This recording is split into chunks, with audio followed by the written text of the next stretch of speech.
Hi, everyone. I'm Sharon Har, professor of architecture at Taubman College, and it's a great pleasure to be here with all of you today, especially our students scattered about their homes, desks in studio, and the apparently relatively large group of people down in our commons enjoying an actual in-person watch party.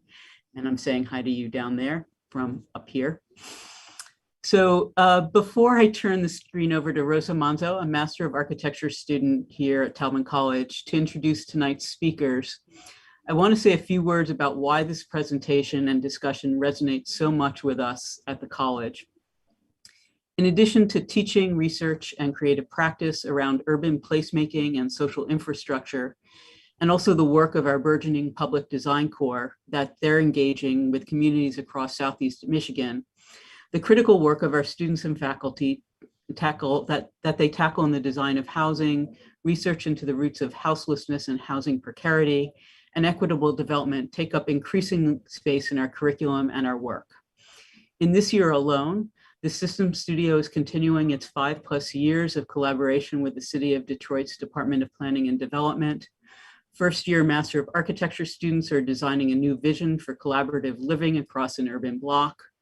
A proposition studio will consider the resettlement of Afghan refugees in the city of Inkster nearby. And we have initiated a new elective devoted to domestic and collective space. Our practitioner faculty are designing and building ADUs and affordable housing here in Ann Arbor and also in Detroit, and consulting with civic leaders to rewrite zoning, while planning faculty are developing neighborhood plans across the country. And in the spirit of interdisciplinary collaboration, planning and architecture faculty are working together to form a new collective for equitable housing. So across many of these endeavors, the work and working method of LA Moss is held up as an exemplar, and it is exciting to be joined by them in virtual person. I want to thank Katie Cole and the Dean's Office for organizing tonight's activities, and Ishan Pal for his dexterous videography, which is getting more and more dexterous every day. So a few words about tonight's event. After Rosa's introduction, we will view a pre-recorded presentation by Elizabeth Timme and Chaz Kern.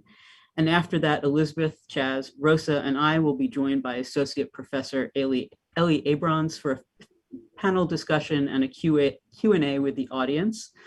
We'd like this to be as lively as I think you'll find the work to be. And so please use the YouTube chat to post questions and keep things lively. Thank you.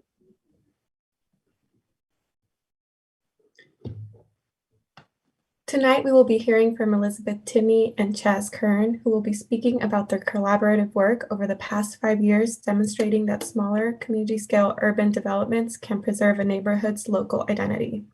Both are teaching at Cal Poly Pomona and working together to explore intergenerational models of housing. Recently, they received an honorable mention for their work on the low-rise housing competition for a submission that proposed an alternative affordable housing model that supported live-work for working-class communities of color.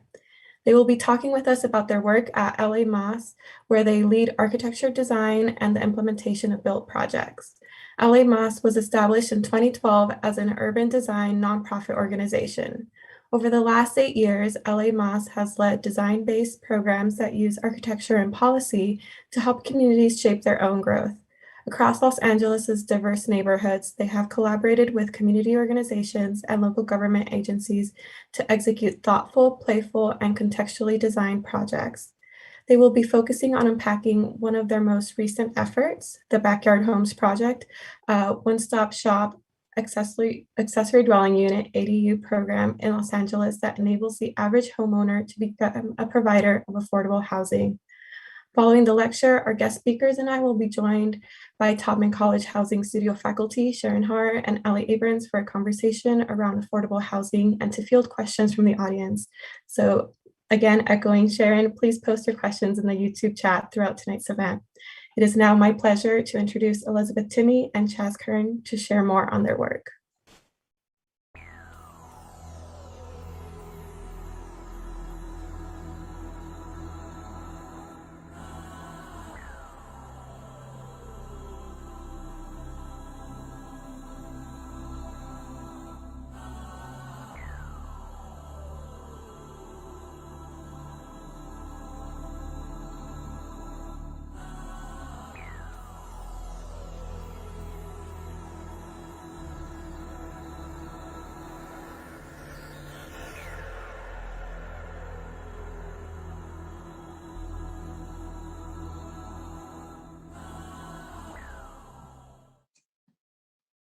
Hello, good afternoon. Thank you for joining us. I'm Chaz Kern. And I am Elizabeth Timme. We would like to thank the Dean, Jonathan Massey, and the faculty at the University of Michigan Tubman College of Architecture and Urban Planning for the invitation to speak today. We are going to be talking about Chaz and I's work on alternative affordable housing over the last 5 years. So my background is in architecture and design, and I learned about LA in grad school in 2016. And I applied when I graduated for a summer fellowship. And a standing piece of advice that I got in my education was to seek to work somewhere that aligns with your values. And I've always believed that design should be a deep collaboration with the people who the design will impact, and that people were the center of it. And I've continually been excited to have the opportunity to shape and lead LA Moss's affordable housing work, including the Backyard Homes project, for over the last 5 years. Like Chaz, my background is in architecture, and I have spent my career committed to equity, using architecture to challenge norms, impart identity, and reinforce community ownership. I began my architectural career unpacking the limitations of bureaucracy in healthcare, working on the construction administration for what was then the largest hospital in the metropolitan US. I later explored design as a catalyst for impact in Rwanda and Liberia with Mass Design Group, where I was able to explore the overlap between policy and architecture. From there, I went on to found LA Moss because I saw the potential of design as a collaborative, multidisciplinary approach to public projects and civic planning that could be used to support and voice the needs of our communities. So throughout the years, we've been called a lot of things, but specifically our work has been called smart bench building, or we've been called storefront obsessives, ADU weirdos. We've most often been told that we are not architects or not an architecture firm, which is kind of awesome because I've always wanted to widen the field of architectural practice. Chaz and I have talked to and taught a lot of architecture students who resonate with the diversity of our work. We've heard that it represents a mood of what the design profession looks like when it reflects all of our collective interests, our neighborhoods, and our communities. And although we hear that this work is resonating in the project buckets of public realm, and storefronts, and housing, in truth, we've been struggling to not let the type of work define or label the purpose of the work. By this, we mean our work has been guided, revisited, and redirected over the last 9 years by our drive to make it something more than transactional and superficial. We believe in a world that is more equitable and where people shape places and should have the collective power to define their neighborhoods. These values that we're describing guide our work, including our alternative affordable housing projects. So Los Angeles is a city built upon legacies of displacement, inequity, and justice. And the story begins with the displacement of the Gabrielino, Tongva, and Tataviam communities who were removed from their lands through governmental policies of settler colonialism. And the land has been contested many times throughout history, with boundaries continually being drawn and redrawn, and neighborhoods policed by policy, developed, neglected, underdeveloped. And the history is painful and it's upsetting. We can't talk about housing and land development without acknowledging the designed inequities and injustices that are built to sustain this unfair system. So as a note, we will be overviewing this history briefly until the next slide if you need to step away. Mm-hmm. So LA was built on the dream of the single family home. And today we have nearly 500,000 single family lots in our city. And it's important to recognize that the origins of single-family zoning were racist, and as it started as a way to segregate neighborhoods by race without being explicit. So Black and brown middle-class homeowners in Los Angeles existed since the development of these neighborhoods. However, the right to homeownership was purposely attacked and undermined, motivated by racial housing policies. In the late 1930s, the Homeowner Loan Corporation, a government-sponsored entity, was created to refinance home mortgages to prevent foreclosure and expand home buying. This organization graded neighborhoods into 4 categories based on race. So neighbors with non-white occupants marked in red were considered high-risk mortgages for lenders. And this practice of government-sponsored segregation was called redlining. So today, the conversation around reconciling the years of disinvestment in our communities, the harm of inhibiting intergenerational wealth or wealth building, the exclusionary nature of housing in the US has pushed the realization for us that we must reconceive and redesign the single family home. The low density suburban single family home has been baked in component of our land use over the last 50 years. So today, over half of all the land that could be developed in the city of Los Angeles is zoned for a single home. Mm-hmm. So this changed in 2017 when state policy changed to allow for accessory dwelling units, or ADUs, to be added as additional dwelling unit on single family sites. So an accessory dwelling unit is an ADU, also known as a granny flat, and an in-law unit, and it's accessory to the main house. So folks have been adapting their home and their house for friends, extended family, and even tenants for a number of factors ranging from cultural to economic for decades. So single family zone neighborhoods added another dwelling on a property, whether it was splitting like the space within the home or separating and creating another building within the lot, has not been supported by policy. It was considered legal. And as people of color, we know that we find ways to support our people in our community despite the systems not supporting us. And so we were offered to partner with the mayor's office to build the first ADU in LA under the new progressive state law. And our pilot project sought to demonstrate that ADUs can be affordably built, contextually designed, and even creatively financed. And we worked with the Bloomberg team, Habitat for Humanity, and the local CDFI, which is a community development financial institution or nonprofit bank, to develop a mortgage path for financing and build something which at the time was an emerging housing typology. And through this work, we saw that there was a gap to support low and moderate income homeowners to participate in the ADU market, to invest in assets that they had, and to stabilize themselves in their neighborhoods. And for ADUs to be rented affordably, so we're seeing a lot of market rates, housing built from these ADUs. So after this point, after we built this blue ADU, we worked in 2017 to create a one-stop shop for these ADUs and a pilot program that explored how residents could become providers of affordable housing with the goal of developing ADUs that could be rented to individuals experiencing housing insecurity. This came from a policy change, which kind of opened up an interesting opportunity for this 500,000 single family homes in LA to be a part of the affordable housing solution.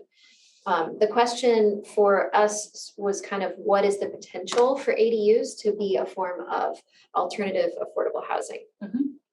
So through our work with the city and the county of LA, we were noticing that ADUs were done so by people who had access to the knowledge, could read planning documents, or who had equity to do so and build these ADUs.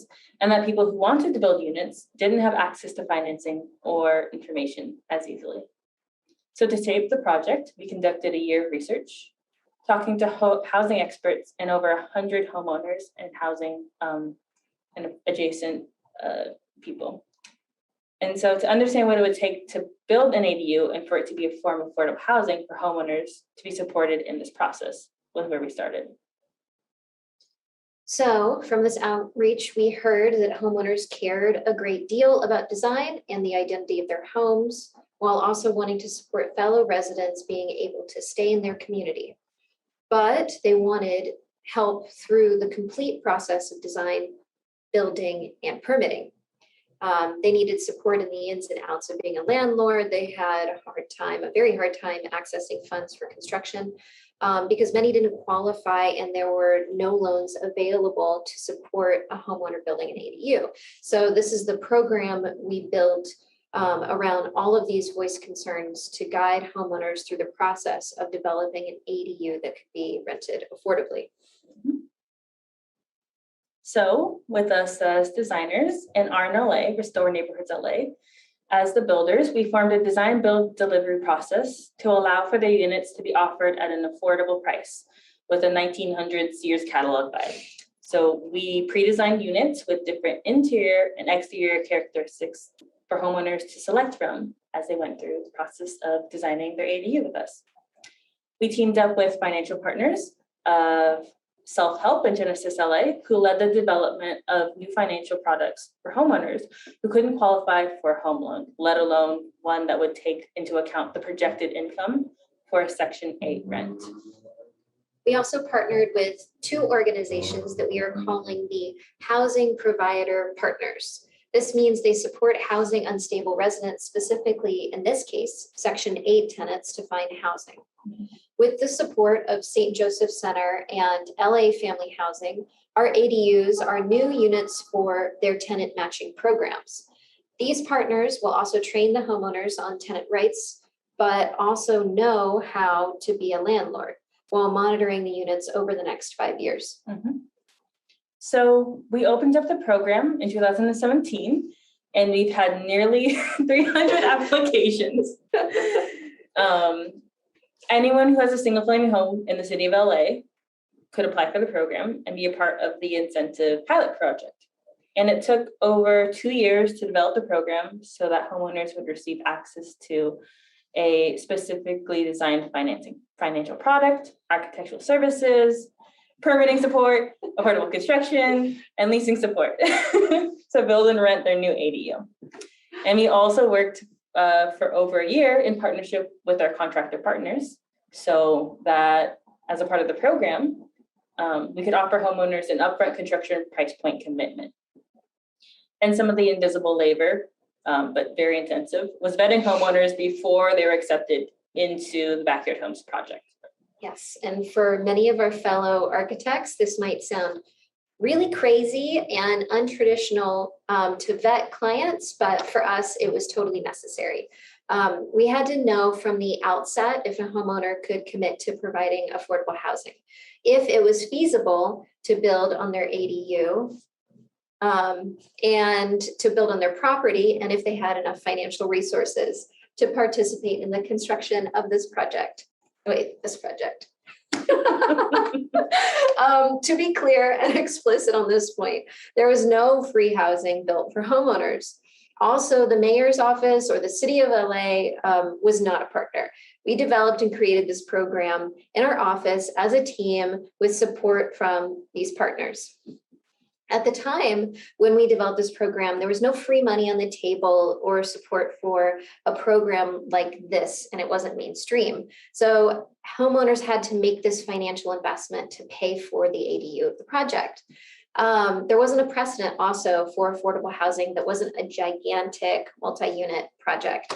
And unlike a traditional affordable housing program, our program didn't have any financial incentives that directly benefited the homeowner. So we were lucky in that there was an opportunity to build affordable housing locally, because we were in a state with progressive policies pushing limits of housing supplies and solutions, and incentivizing affordability and density. And again, even though we were involved in creating and building the program, subsidizing our time through multiple grants, there has never been any free money for affordable housing projects provided by local or state governments for this type of affordable housing. And we worked around this by leveraging the existing Section 8 program, an affordable housing voucher administered by HUD, to guarantee income to homeowners for the construction of the unit of the project to make sure that it would pencil out. And to support an existing network of low-income tenants and families, individuals who are looking for housing. And we aim for these tenants to have stable housing and an ongoing supportive services from our housing providing partners. Yeah, you said it. Okay, so now for the exciting financial details, which we have talked around but not gotten into the weeds of. So for those of us who are tired, or for the students who are listening but pulled an all-nighter, we can give you a couple of seconds to drink your tea, coffee, or any true drink, because this is going to get wonky, nitpicky, jargony, and a little bit dense in details. This is the time for them to like caffeine up. Yeah. Same. However, this is the stuff that made the program possible, the stuff that is glossed over or altogether not covered in our architectural education. In the Backyard Homes project, applicants have the option of using their own financing or applying to the unique loan product created by Self-Help and Genesis. Those seeking financing through the program undergo a vetting process where the following criteria are considered: debt to income, loan to value, solid credit history, 580 points plus, stable income, and liquid reserves being helpful but not required. So we make sure that we consider these factors because we want to make sure that homeowners are ready for the significant investment in building an ADU. And we never want to put a homeowner in a financially unstable position by going through this program. So the loan product in our program is called a cash out refinance or cash out refi, which replaces the borrower's existing mortgage, it's a new home loan, and then allocates the funds towards the ADU construction. And the borrower's future rental income, which in our program's case is set by HUD under Section 8, is factored into the vetting process in order to figure out what the return on investment would be. Yep. So there have been two things that have made it hard recently to access ADU development. One, and the first thing, is that it's hard to permit ADUs. The process to build in LA is really crazy, especially for new housing typology where the code and guidelines are being written as we are going through the permitting process. Yay. It's extra confusing for a homeowner without the training and background in policy and architecture to navigate this process when all the many ways you could go through this are completely incoherent and nonlinear. So as part of this program, we are constantly giving feedback to the mayor's office and the building department on the roadblocks, pitfalls, and challenges we encounter in the permitting and approval of the construction for all of our ADUs. It's also, second point, really, really hard to make ADUs affordable. Early on, it became obvious that we were going to need this new financial product to improve access to ADU development. This is because it is uncommon and previously unheard of for banks to evaluate a building that was not yet built in this type of loan product. Allowing for folks to access financing for construction at a small scale is still relatively a new thing, which is bananas. So currently on the market, financial resources exist to support homeowners with resources. Like if you have disposable income available, right, credit score, your available credit is high. If you have savings, you're married, you have a spouse with income, and your income is full-time and documented. And banks look at all of these things to determine if you're able to pay that loan. And so these hurdles are impossible to jump through. From a majority of communities of color, and on a systemic level, the racial wealth gap is illuminated when trying to promote homeowner-led ADUs and homeowner-led development in under-resourced neighborhoods. And so the ability for a homeowner to do this type of construction is uneven, it's difficult, it's expensive, and it demands a level of knowledge to that of a developer. And it excludes and invalidates the stability gained from informal income and familial household income that is considered non-traditional in banking standards. For so many community colors across LA, this is a very substantial thing. And we're looking at ADUs to be a part of the housing solution and for the systems to be accessible and affordable. If we want this to happen, this includes that government and financial institutions need to find new ways to support homeowner-led ADU development, creating a local network of technical support for institutions, and above all, residents historically excluded from wealth building. So it was incredibly important to us to design an index of homes that were interchangeable with interchangeable parts or components that reference the existing vernacular of LA bungalow housing.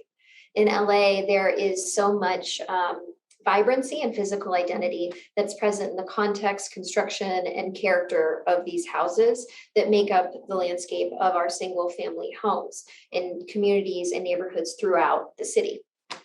So from porticos or porches, colonnades or columns, arcades or archways, there is serious architecture here that is not at all taken seriously. So we put significant time into making this program something significant, like building backyard homes for housing unstable residents not look so serious. A big part of the character and design of our homes is having fun abstracting and referencing and playing off this historic vernacular of housing that is present everywhere.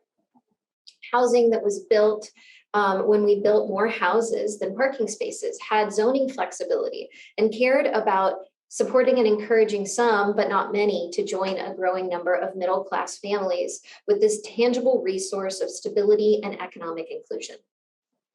And so as part of our program, homeowners can select an architectural style that either reflects the context of their community or their personal culture and vibe. So some of the many style options here are the Craftsman, Modern, and Spanish. We were also inspired by the Sears catalogs and some other prefab flat-packed home deliveries from the turn of the century. We developed a variety of flavors and interior and exterior style options to choose from regardless of unit type. This is because we didn't want this to be a project about historicism, but instead about the identity, context, and the importance of creating a new identity for single-family homes. And more often than not, the interior style hasn't matched the exterior of the home. And after the homeowner selects a unit type with associated architectural pop vernacular design, we then discuss with the homeowner the variety of options or kits for the interior. And so also more often than not, this is a different style and period than we're seeing across all of the homeowners who have kind of been in the program. And each kit includes set features, color palettes, finishes, and hardware and specifications unique to that design. And it's important to us to use materials like linoleum instead of terrazzo, and formica instead of solid wood, and custom knobs and lighting from designers like Poulsen to elevate the materiality of these homes and surface, while also connoting this period of architectural richness where craft is construction was a given. So in some instances, these homes are many versions of the house that are in the front of the ADUs. And in all cases, the houses include porches to fundamentally change the character of use between the existing and the new communal and shared spaces of the backyard. And also the cool thing about the ADU, or the backyard home, is that it can be designed to accommodate a specific occupant or use or program. And for us, these homes were designed for a Section 8 tenant, which meant that we were maximizing on the rental income while minimizing the construction budget so that more low to moderate income homeowners could participate in this program through doing so. And it also meant that we designed and kind of designated building micro 1-bedroom and 2-bedroom units rather than studios, because this was a higher return on the investment for the homeowner's rental income, while keeping their construction budget low. So we have 1 bedroom of the same footprint as a studio, very small. And when we launched the Backyard Homes project, we received over 200 applications. And today we have 5 participating homeowners building Section 8 ADUs in all permitting and construction. And our intention was to pilot a program that would explore how residents could become providers of affordable housing with the goal of developing ADUs that could be rented to individuals experiencing housing insecurity. And we wanted these backyard homes to not only establish that the ADUs could be part of an important menu of affordable housing options in LA anywhere else, but that the architecture of the project didn't have to look equitable, and that it could represent the diversity, the spirit, and inclusion that is needed for all of us to pitch in to respond to the housing crisis.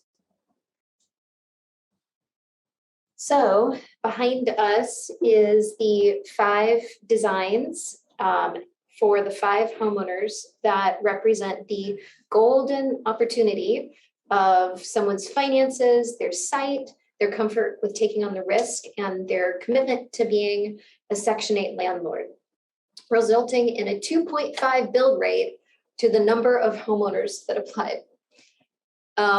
We are currently wrapping up on construction for the first 2 homes, as seen here in the upper and lower left, both in a historic preservation overlay zone, and both are abstracted representations of the context and environment in which they were built.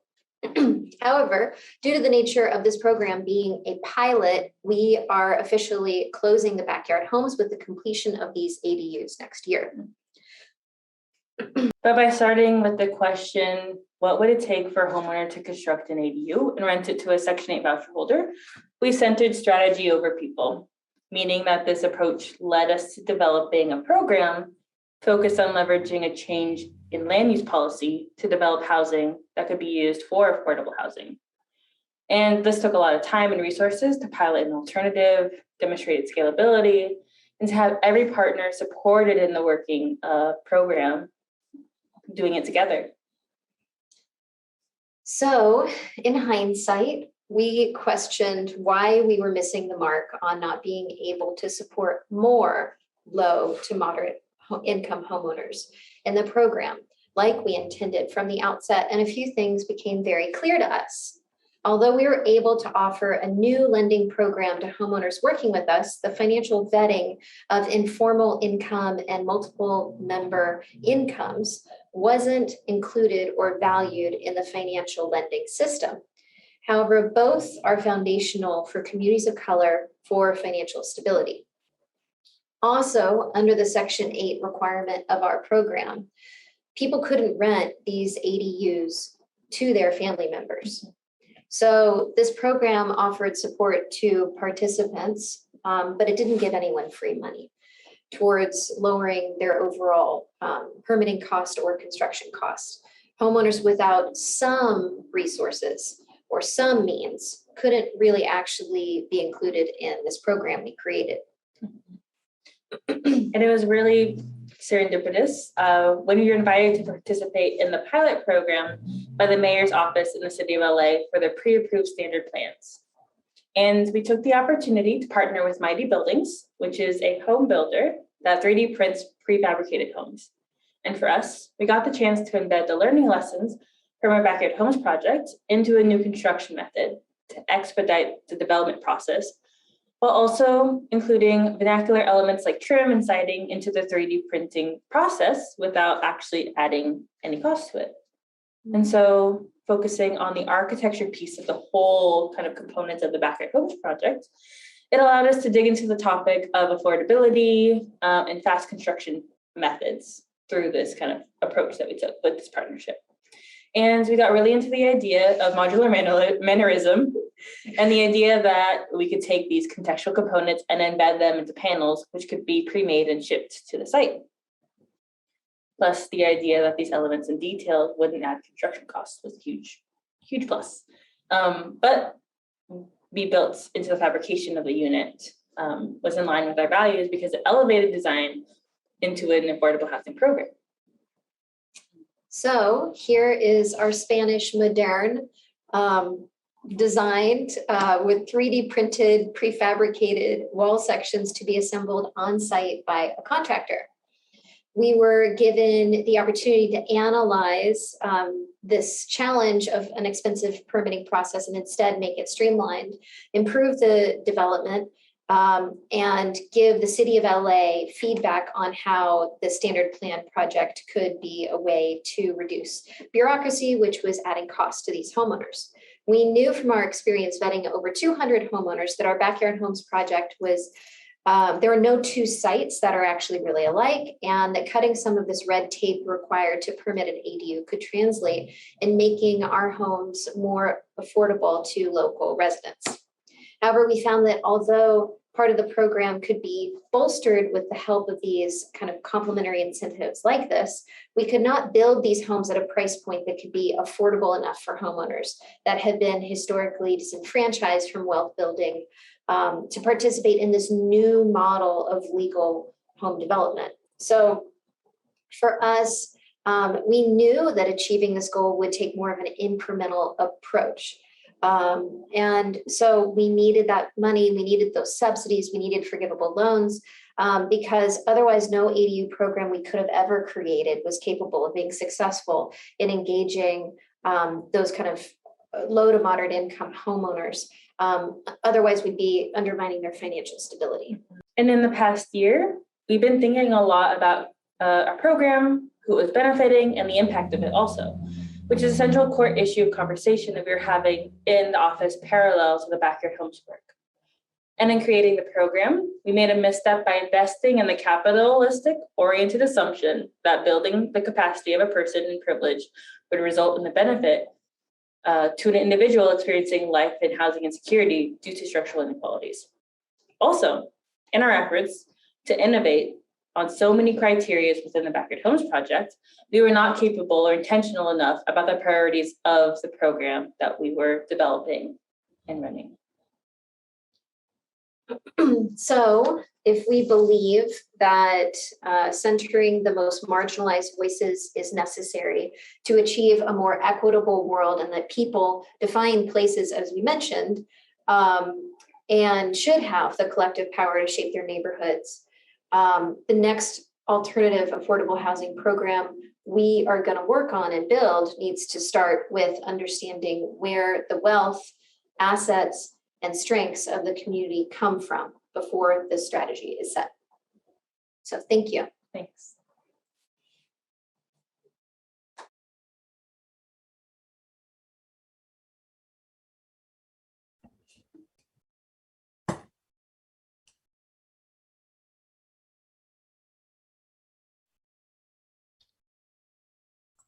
And we're live again.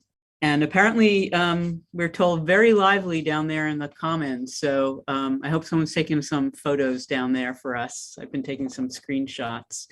So we already actually have one question in the queue, which I'm going to fold into the first question I'm going to ask because it's related, but also remind everyone to put more in the chat, and we'll take them and sort of try to keep the conversation going.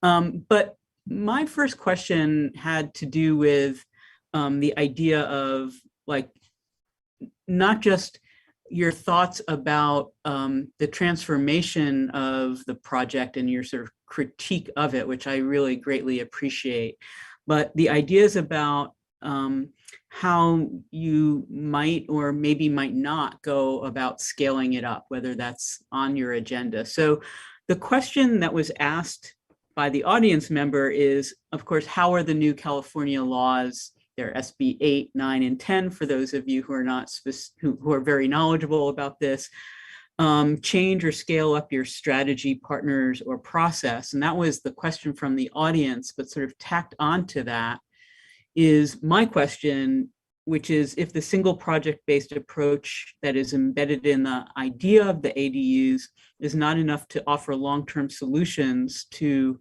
the problems of houselessness and housing insecurity, what is? And then finally, and this is the third in there, so a lot to take in there, you know, is architecture as it is practiced today sufficient for this task? So nothing small in there, just a couple of little questions to get us going. Do you want to talk about goals? Sure. Yeah, I think that the Backyard Homes project, as we've developed it in the office with many of our partners, the intention of it was to kind of pilot this idea of so many different factions together to understand how the scale of development would work on a single family lot in somebody's backyard, in someone's backyard, and with the homeowner as kind of the developer kind of seat in this, and providing affordable housing to someone through kind of the outcome of it. And so I think something that we've learned through this process, just to echo it again, is that the intentions that we're setting with what the specific outcomes or impacts might be is really important. Because as we look at these different SB bills, SB 8 and 9 and 10, it's kind of at the helm of developing or increasing density in single family neighborhoods.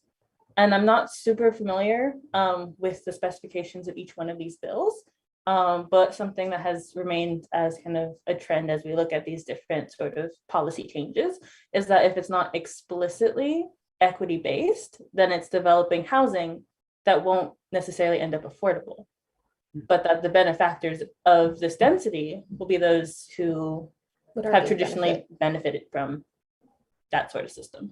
Yeah.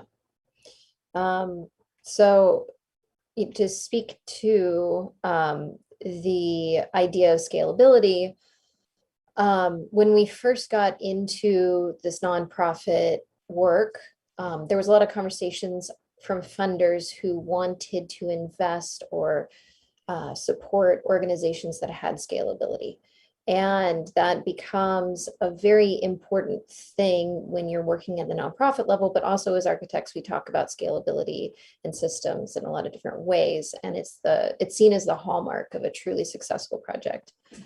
However, scalability in many ways is a bit fictitious when every site is different and every context warrants a very different series of policy review and planning measures and kind of designed site responses. The ultimate scalable solution around housing in a backyard could be a trailer, for instance. However, even that in and of itself is very logistically hard to implement. So I think that what we've talked a lot about scalability is the idea of those partnerships and developing partnerships in a way that kind of has a level of transparency and capacity building, so that every neighborhood and like different areas of the city and other cities have the ability to build these homes in an affordable way with the similar partners. That's the scalable approach, not necessarily the architectural design per se, because there's no real silver bullet. It's not a great term, actually. It's a better term, whatever. There's no perfect design response that could really come in a way that represents the values, I think, of homeowners and the design group or the design team or the kind of area and is responsive to the area in a way that kind of really embodies the potential and the depth of our fields. So those are those two things. Whether or not a single project can be impactful, I was thinking about what you were talking about earlier, Chaz. You were saying starting off with the solution rather than the questions, maybe. I don't know what you think about if a single project can be impactful. And if not, like, what are we proposing is impactful? And I don't know if you all can hear us. Also let us know if we're not loud enough. Yeah, I think it's interesting because we've been kind of calling ADUs in the office a neighborhood scale like solution, but we're talking literally about the typology and not necessarily like the folks who are kind of leading that development. So our sites are scattered throughout Los Angeles, where it would be really impactful if it was a community organization specific to a region or community leaders who, if there was another kind of facet of this program that we worked with or some other people worked with in order to develop ADUs in that space or that neighborhood, so that people were specifically identifying, as we've heard in Northeast LA, that they want to house family. In our program through Section 8, you can't house family, but you could do all these other things in order to get to the built project. People are also kind of prioritizing living near or with family, which was another sort of faction of the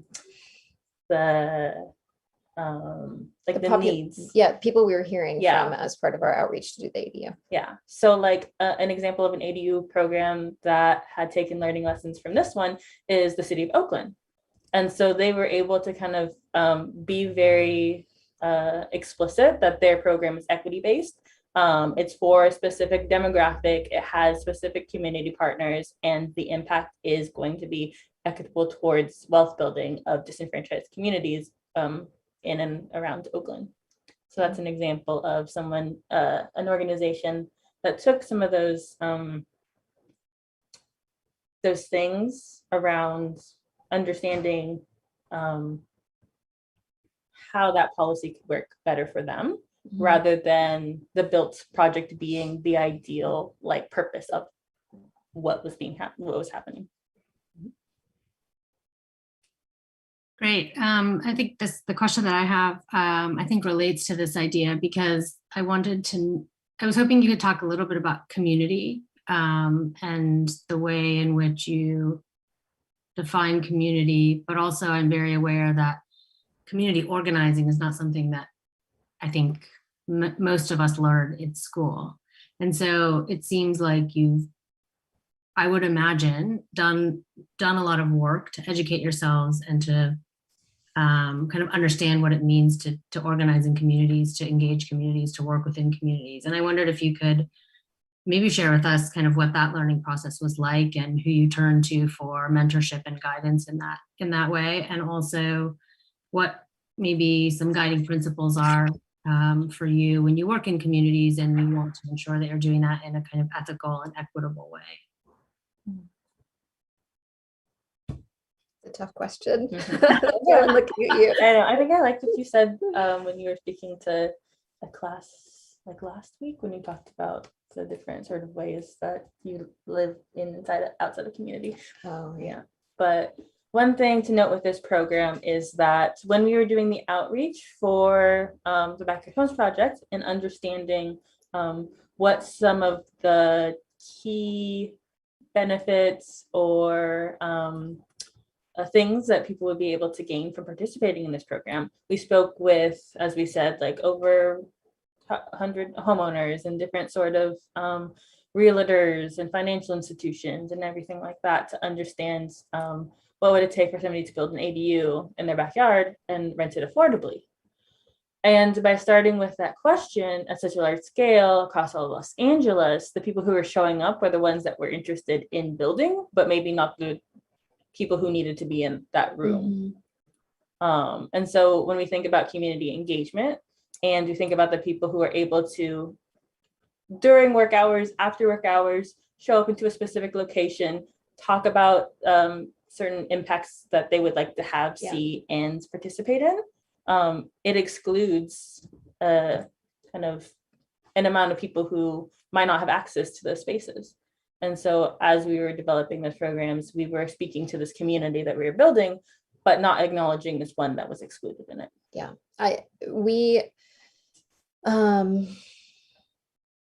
we constantly preface any talks around community organizing, community building, community engagement with the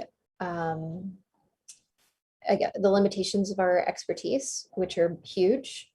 We don't know what we're doing in this space at all. We are not experts, and there are lots of people who go to school and like know this stuff a lot better than us. We were really carving out a policy. We were carving out an architectural program, a development strategy that was taking advantage of a policy change. And that's what we did around the Backyard Homes program. And we saw really early on the limitations of that and pivoted towards being a place-based organization that is becoming a purely community organizing organization. And in many ways, that's outside of our expertise and our ability. And so that means that we won't be central to that process. So the kind of notion, there's a cultural notion in the field of architecture that architects can do anything. And in many ways, we should not be. I think it's very healthy to have an understanding of these disciplines or abilities or these kind of grassroots mobilizing efforts towards giving feedback and kind of taking back power. But it really matters what communities you are from and where you're operating and kind of where you're speaking from and what the power dynamics of that are when you're having those conversations. And so I think we really have learned a lot from community development organizations or CDCs. We've learned a lot from community-based organizations that are doing community development. And that as architects has been a bridge for us because there's enough development and architectural talk in those spaces that we can kind of contextualize it in our professional background. But what Chaz was referring to is we had a conversation with our studio about community and about recognizing the power of our own personal communities, and then really being aware of building that outside of the architectural space as being primary. It's a very big question, and happy to clarify any of the stuff we said. Yeah, no, I mean, I appreciate that response so much. I mean, I almost hear you saying like we need to step back in a way. It's not about kind of asserting our, as you're saying, asserting our expertise in those spaces, but actually stepping back and understanding the limitations. It's interesting though to kind of hear you speak about this, like moving into this space that where also you acknowledge that design maybe doesn't play a primary role, and that's going to be I think it's exciting to kind of think about where that's going to lead you in future work. So yeah, thank you for that. I believe we have some student questions from the live audience. So I'll go ahead and read one off. This is from Gina Lodato. So for students who are grappling with middle density housing, do you think it is necessary for us to propose interventions on the policy level? And is truly affordable housing still attainable if we only focus on the design of a single project?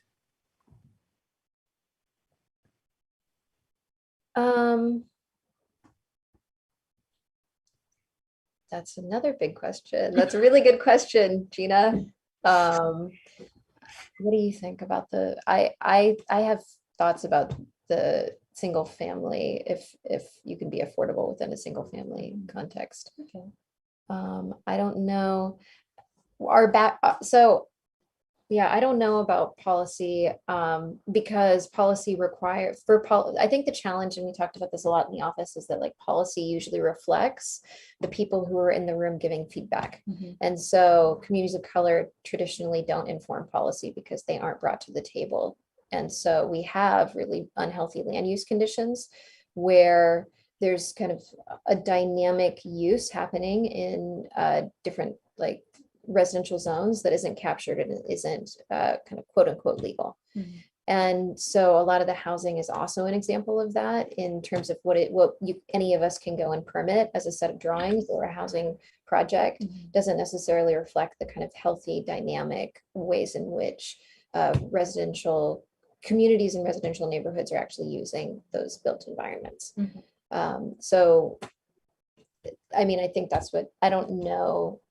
I think with middle density housing, it should reflect a lot more of how people are using housing. Yeah, I think also something that we've been excited to explore with our students at Cal Poly Pomona is that our studio is based around kind of intergenerational living and an examination of land use on some levels. So we're asking students to kind of design on a single family lot for multiple generations of kind of family members or alternative family structures, however they might want to define it, and also implementing a community-based either retail or resource of some sort, and to kind of help go through that exercise of developing their program, we do a zoning review where you basically learn all of the rules of like what can a building do on a lot with the zoning that's allowed.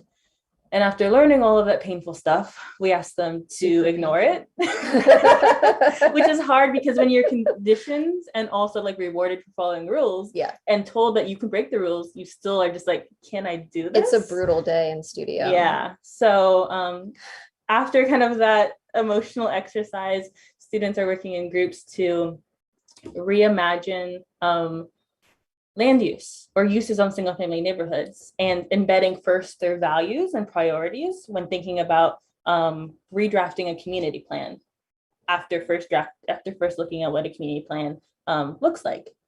And so on that sort of level, it's architecture plus, it's design plus the intentions and goals that will help form the concept of the built thing.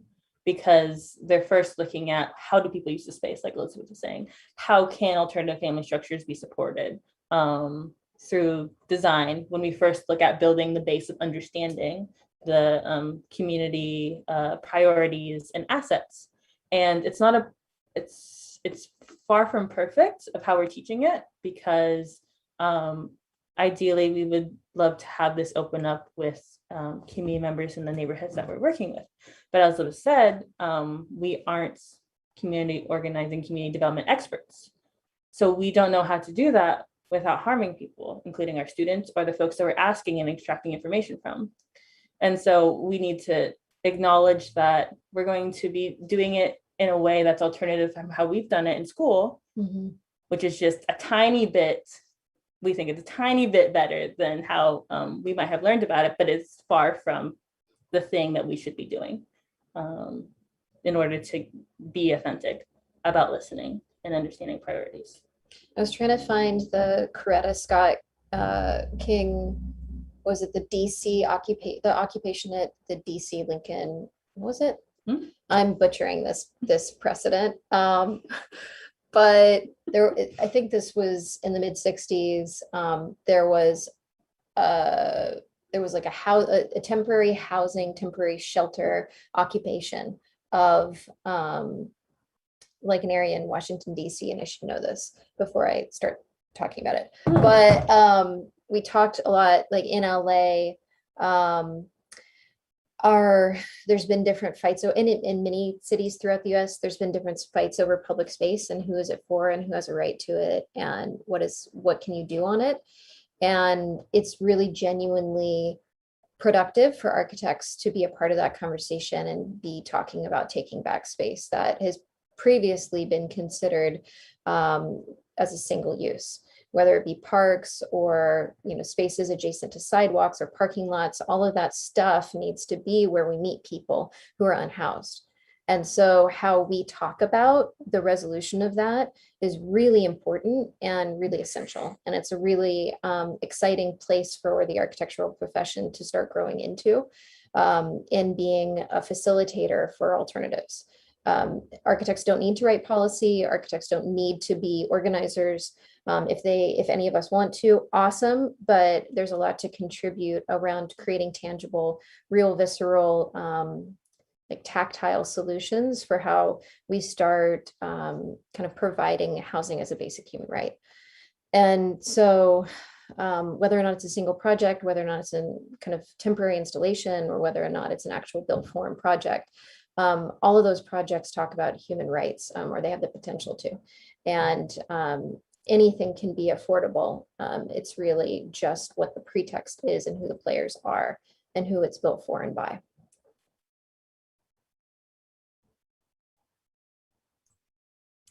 While we're waiting for another student as brave as Gina to put something in the chat, I know Rosa has some questions as well. Yeah, well, I feel like you guys spoke to some length about the application process by which you are intentionally and very specifically selecting landlords who are committed to upholding these tenets of affordable housing via the ADU model. So I'm just wondering if you guys could maybe talk about if there is a framework or that continues to track how this program plays out in the long term, that in order to ensure that these housing options stay affordable, even as ownership changes hands in the future, and which may provide a feedback loop that can help create affordable housing from a more tenant-based perspective. And I feel like you guys have kind of hinted at this, but just want to hear more about it.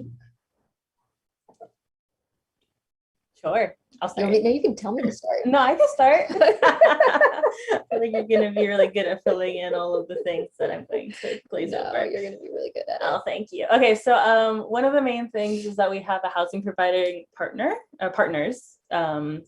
We have St. Joseph's Center and LA Family Housing who are helping with the tenant matching process in order for the folks who are building ADUs to kind of get to know and to select the folks to get to move into the units. We're also working to provide landlord training and fair housing training with with the people who are participating as well. And so through the 5 years of the commitment of the affordability, the tenants will have a resource of those housing providers to help provide services, other resources that they need to move in or out of that space as well. And something that's really important through that is that the homeowners have that support, but so do the tenants, in their ability to know what their rights are as well, being renters in that space. I think that's kind of like the rounding out of the partners in order to kind of fill in the circle of how are people supported through the entire process of this thing. It's interesting. I don't know if you've been on ADU reviews, but for other studios, but it's always interesting, this idea of trickle down benefits. That's usually kind of the subtext of conversations around housing, and the occupants or the community members or the residents or the individuals who are supposed to be benefiting are called users. And there's not an explicit, like, this is what someone is getting. This is the power that we're building for them. This is the outcome of what they're getting. It's just a kind of trickle down effect that we're kind of supporting people who have historically, they have power and privilege. Maybe if they don't, maybe they, we're reinforcing their this opportunity or this winning the lottery and having a home. At least that's the kind of the conversations I've been a part of. And there's two camps that we talk about a lot, which is affordable housing is affordable for the period of time that it's rented. And we try to ensure that it's a certain amount of time, but we don't put a covenant on that house because we don't want that community member who owns a home who might be, a person of color or someone who's Black in a Black community. We want them to be able to gain wealth, right? We don't want to limit their ability to sell their home with making it a covenant, that back house a covenant.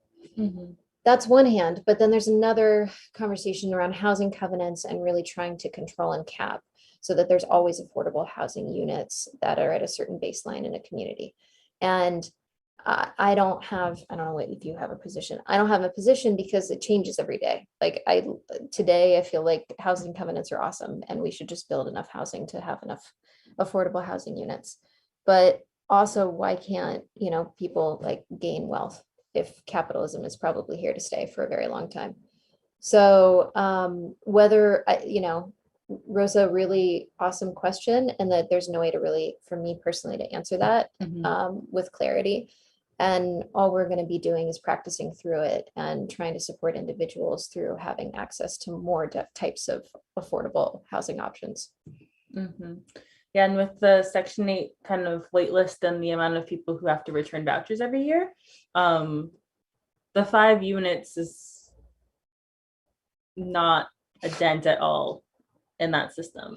Yeah. And so then that if you're like examining our program in a way, it's like utilizing that process, but not actually like helping to uplift it directly. And so, but we've kind of been working with that intention with HACLA, the Housing Authority of Los Angeles, with them kind of having this pilot program also benefit them in a way. to understanding what it would look like if there were more Section 8 ADUs as well. And yeah, I think that we can, because we're almost completed with 1 to 2 constructions of ADUs. And so as I'm repeating back, like, here are the program components, the impacts are unclear to us right now, because we haven't gotten to that point of understanding what our intentions versus how it will play out. Yeah, and we have been saying stuff, which it feels sinister to me right now, but we have been saying things around the average affordable housing unit costs $500,000, and our projects cost around around $150,000. But it feels a little sinister because we're not really talking about the land value, right? And so we're also not talking about giving anyone power, the power property that's moving into that back home. So we're kind of keeping it within this bracket of Section 8, and it's a little bit trickery on our part that we're not really talking about the things that we're not doing. And I think it's also worth noting how starved everyone is for alternatives, that this is a program that we're only going to end up building 5, but I think a lot of people see it as having a lot of impact in the conversation around affordable housing. Well,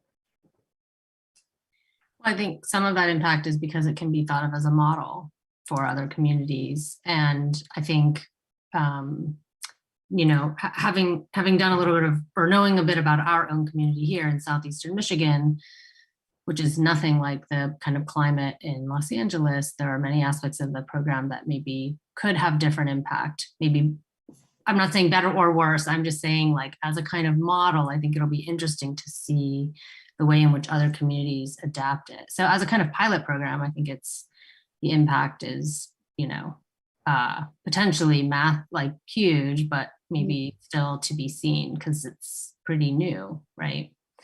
Yeah. So we have another question from the chat that I can field. This one's from Tanner Vargas. And they write, you've mentioned an effort to place artifacts of the design in the neighborhoods you're designing for during development. So I think this is the kind of vernacular forms and ornament that you discussed. Are there examples of this that you can speak to for the 2 homes mentioned? Yes. I read this chat and I almost tried to show a photo of the main house next to the front. We had gone through a conversation looking at a lot of the vernacular in different neighborhoods, I think specifically in Highland Park, where we first started talking about ADUs and vernacular, because it was the first time we had to build in a historic preservation overlay zone. But since then, the first 2 that we're completing are in that area, or in that policy, what do you call it? Like policy review? Overlay. Yeah. And so in many ways, we've taken this edict, which is that the architecture of the back unit had to be subservient to the front. And we've been trying to be pretty rebellious on how that was defined. And so we used elements like columns and heavily, profoundly abstracted them, or I don't know. Chaz drew all of the drawings for these projects. So Chaz is probably better at answering some of the ways that we actually really did this. No, you're doing great. Oh, okay. Let's see. So in the HPOZ areas, we used craftsmen for one, and then a second was a kind of Victorian home. And so in a lot of those areas, porches were built into the housing. And so there was a very different cultural attitude around how the sidewalk was used and front yards were used than there is today in Los Angeles and many other single family residential communities. And so we played with elements that are kind of not so detail oriented, like just the entire porch. And use that as a way to talk about this middle ground between, and I think we reference this when we're talking, as a way to reference the fact that we are creating a third space between the kind of backyard home and the front yard home, and that both have like a kind of equal level of dignity.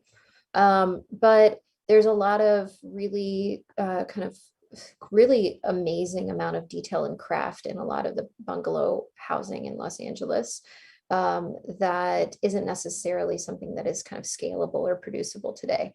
And so whether or not it's kind of picture frames that create a flattening or like kind of abstraction at the time that they were built, that we're integrating into some of the siding details, or the way in which we're creating kind of like almost a plastic effect at the columns, at these porches that reference a lot of the kind of columns and the kind of craftsman columns at porches. That was an element for ventilation and other things in these homes. So I think often it's the idea of the homes and the way they're presenting at the sidewalk and trying to do something in abstraction in the backyard to kind of say that there's this third space we're starting to kind of urbanize and create to create a new type of suburban LA that's not so suburban. Or serious. So yeah, some serious architecture. And then there's also a couple of homeowners who just went the complete opposite of what their front house looks like. Yeah. And they were super happy about their tiny Spanish design in front of and at the back of a craftsman like front home. Yep. And I think it's interesting too, because in some neighborhoods, like things like those typologies will pop up in some spaces. So it's not super like rote. Yeah. Predictable. Even though it feels, yeah. Yeah.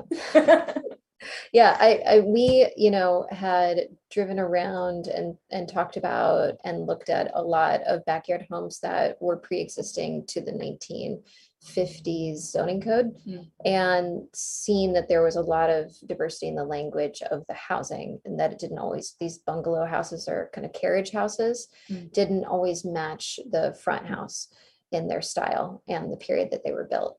And so we started having conversations about these kind of artifacts or these things that happen in different periods of oversight and bureaucracy and different kind of economic waves throughout LA.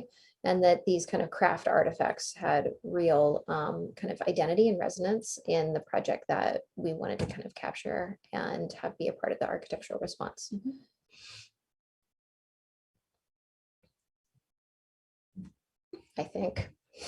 I guess.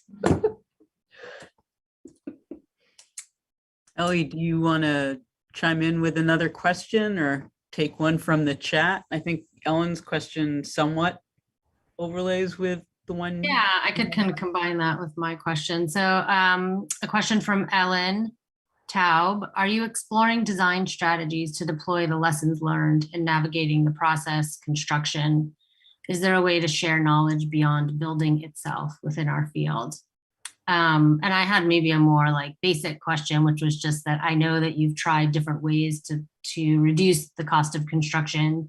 So you mentioned like modular construction, there's the kind of standard plan program, partnerships with contractors. And I just wondered, the cost of construction seems like such a hurdle and such a barrier. And I wondered if you've had any luck. Or what you think maybe kind of is promising. And then I think Ellen has an interesting question too, which is there a way to kind of share what you've learned outside of actually the building itself? What would be maybe other ways of disseminating that knowledge? Yeah, I think the construction piece of the backyard homes projects, kind of in the traditional real estate development process as well, was something that we had unpacked what the potentials could be around that. And I think much like kind of starting with the solution first, there's a lot of polarization around what is the most efficient, what is the most cost effective, what is the most time intensive feelings around these different methods of stick builts, like building within a factory, 3D printing these things, shipping containers. And so that conversation can bring up a lot of feelings around feelings around what is and isn't the best to work with. So the process for us looks like first learning about what those criteria were for us to understand. So was it that these things could be built affordably? Was it so that we had a partner who we would be able to work very closely with to kind of see through the design intent of the buildings? These are the things. So Like those sound a lot like the criteria. yeah, those are our criteria. So it could be built affordably. It could be built with a partner who we would work very closely with to design and build these the units with, and then also looking at kind of supporting the local ecosystem of construction within Los Angeles, because there's a lot of trades and crafts and folks here in order to do that. And so the alternatives, kind of looking and building those criteria, was also looking at the people who do prefab and modular. For our context, in the city, that wasn't as cost effective as it might be if it was in more of like an outskirts of Los Angeles area. So I think that's like contextually based off of where you are and what your priorities are. So for us, it was working with a contractor who had 25 plus years of experience, who also had design as a value and was very interested in working with us in developing these pre-designed units, and understanding how we could commit to an upfront price point to homeowners so that everything was transparent. They knew what they're investing in. They weren't going to get change ordered like randomly, and that we had this confidence within this partnership too. So it's interesting. We did get to a point where we were having to turn away homeowners because we couldn't make it pencil out by something like $1,000, or and that's really painful to go through because you're losing a housing unit because you can't get down your construction costs down by something at the end of the day that should be doable. And we talked about this a lot, that there was no free money on the table for this project, and that's not okay. Like, it's not okay that we put housing people in their communities that are housing unstable on the backs of people who have the values to support each other. And so I think I heard the housing commissioner of New York City talking about this, that like kind of screw housing being affordably built. Like, that's not where we're going to actually make progress around housing in the next 20 years. Like, there's SIPs, there's modular homes, there's all this stuff that we could be doing, but that's not where we really need to be moving the needle, because we already have those trades and technologies in place, and we're not going to really push a great deal of we're not going to be pushing the people out of their comfort zone in the way that we need to when we're talking about the number of people that we need to house around the kind of conversation and when we get into affordability. It's not that there's not the money there, right? It's more that the kind of political will and the ability to mobilize communities around housing each other is like very bereft, and a kind of very anemic conversation. And I know that's like pretty potentially what is it, like radical to say in an architecture school, that like the kind of technology around architecture is a little bit like not the point. And I just mean like, the case study architects, Pierre Koenig, and they were all like, let's focus on doing quick architecture that's affordable, right? And so those homes are now going for, millions of dollars. So the pretext around how fast and how cheaply we can build, like that's egg has been cooked. And there's like such a huge kind of context and world of conversation we can be having and contributing to as architects that is a little bit beyond how affordably we're going to do it. So I'm wondering, I know you've been sort of following the chat, and there was a question from Mark Norman, who is on our faculty in urban and regional planning and in real estate as well. And he was wondering if there's a parallel strategy in middle income housing, or do you, and where that may or may not align with your thoughts that you were just speaking to around the kind of role of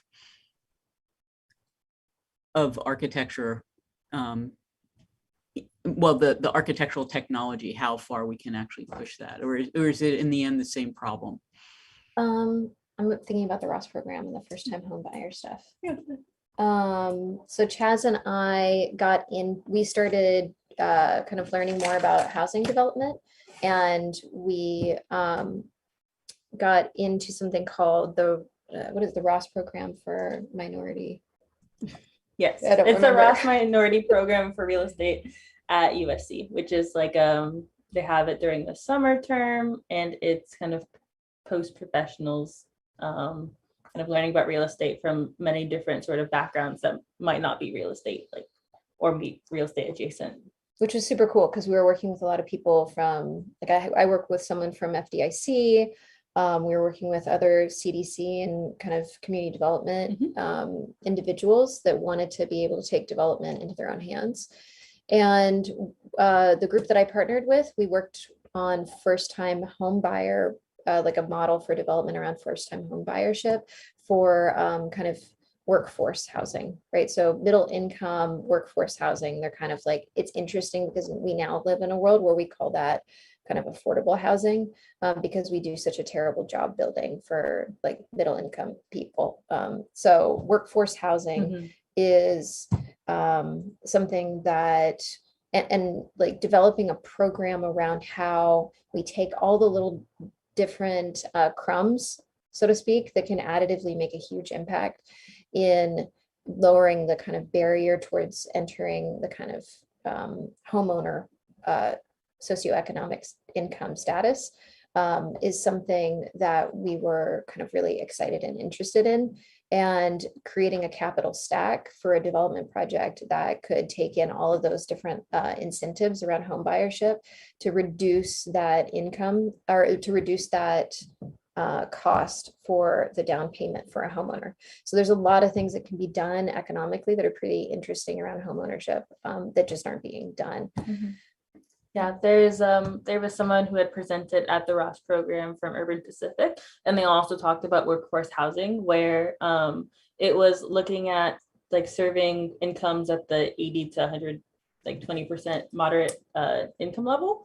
And so kind of having banks invest in this capital stack, as Elizabeth was mentioning, for these units that are 5+ bedrooms in a market where these things don't exist, and kind of using the history and information around these family structures and qualifying income that isn't necessarily from one single person, but the multiple people who live within that home was different, hard to find comparables for, but the banks who had invested in this found an opportunity to do so because they were seeing that these income, this like family structure was very Under economically supported, I guess. Yeah, and income stable. Oh, yes. Yeah, they were income stable based off of some of the research that they were doing.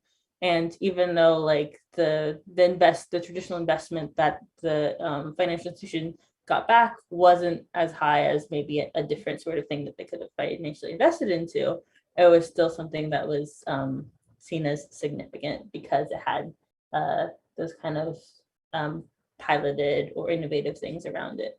So I think that's something that speaks to a specific kind of branch of supporting middle income.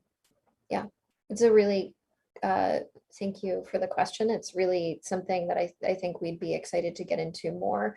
And right now we're at a very speculative, like early phase with understanding how to kind of pilot and actually lead middle income development or development projects around supporting middle income homeownership. So that's great. So Rosa has one last question, which we're going to ask as a kind of lightning round because we're going to wrap it up in just 2 minutes or so. So she's going to ask this question and, you know, just answer from your gut. Yeah, so I guess there's quite a few of us students who are kind of designing and analyzing housing and domestic conditions, both at the undergrad and grad level, studios, electives. And so I was just wondering if you had any advice or insights that you've gained on domesticity and housing through your work that you wish you would have known beforehand that maybe we could start, getting ahead of the game and applying in our own work. Um, What did you get to say? my Thinking too hard. no, we can do it. What do you feel like you knew 2 years ago starting the Backyard Homes program that you know now? Wait, now that I know now versus Yeah. 2 years ago, or Yeah. the other way around? Because Oh, I don't know. okay, well, I think one thing, which is not, it's a little bit fuzzy, but working and participating with Cal Poly students and kind of going through this organizational shift in LA Moss and working with Elizabeth for the past 5 years, something that I've kind of held and like that would not really, that would help clear my head around going and gravitating towards solutions first, was really understanding what the values were, because there are so many different ways that a thing, that architecture, that a program can shake out.